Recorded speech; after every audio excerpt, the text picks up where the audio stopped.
బంగాళాఖాతంలో no flying zone. India వేసింది పెద్ద ప్లానే. బంగాళాఖాతం వేదికగా భారీ క్షిపణి పరీక్షను నిర్వహించేందుకు కేంద్ర ప్రభుత్వం సన్నాహాలు చేస్తుంది. ఇందులో భాగంగా ఫిబ్రవరి 5, 6 తేదీల్లో బంగాళాఖాత గగనతలంలో పౌర విమానాల రాకపోకలపై ఆంక్షలు విధిస్తూ నోటం జారీ చేసింది. భారత రక్షణ రంగం మరో కీలక మైలురాయిని చేరుకోవడానికి సిద్ధమవుతుంది.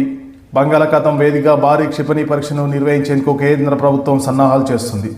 ఇందులో భాగంగా ఫిబ్రవరి 5, 6 తేదీల్లో బంగాళాఖాత గగనతలంలో పౌర విమానాల రాకపోకలపై ఆంక్షలు విధిస్తూ నోటం జారీ చేసింది.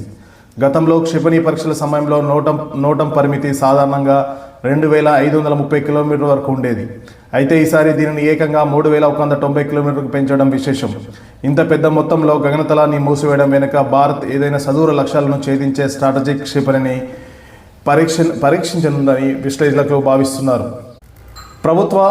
ప్రభుత్వం అధికారికంగా ప్రకటించినప్పటికీ ఈ భారీ పరిధిని బట్టి చూస్తే అది కే సిరీస్ సబ్మెరైన్ లాంచ్ క్షిపణి లేదా అధునాతన అగ్ని శ్రేణి క్షిపణి అయి ఉంటుందని రక్షణ నిపుణులు అంచనా వేస్తున్నారు. ఈ ప్రయోగం విజయవంతమైతే సముద్ర గర్భం నుండి సుదూర లక్ష్యాలను ఛేదించడంలో భారత్ తిరులేని శక్తిగా అవతరిస్తుంది. అయితే భారత ప్రభుత్వం జారీ చేసిన నోటం అంటే చాలామందికి అవగాహన లేదు. నోటం అంటే ఏంటి? నోటం అంటే నోటీస్ టు ఎయిర్మెన్. సులభంగా చెప్పాలంటే విమాన సిబ్బందికి ఇచ్చే అధికారిక హెచ్చరిక. నిర్దిష్ట ప్రాంతంలో నిర్దిష్ట సమయంలో ప్రయాణం ప్రమాదకరమని విమానయాన సంస్థలను అప్రమత్తం చేయడాన్ని దీన్ని ఉపయోగిస్తారు. క్షిపణి పరీక్షలు, యుద్ధ విన్యాసాలు లేదా రాకెట్ ప్రయోగాల సమయంలో ప్రమాదాలు జరగకుండా ముందస్తుగా ఈ నోటీసులు జారీ చేస్తారు. ఈ కాలంలో పౌర విమానాలు ఆ గగనతలంలోకి ప్రవేశించడానికి వీలుండదు. ఆపరేషన్ సింధూర్ తర్వాత వేగవంతం ఇటీవల జరిగిన ఆపరేషన్ సింధూర్ తర్వాత ఇండియా తన స్వదేశీ ఆయుధ సంపత్తిని పెంచుకోవడంలో దూకుడు పెంచింది.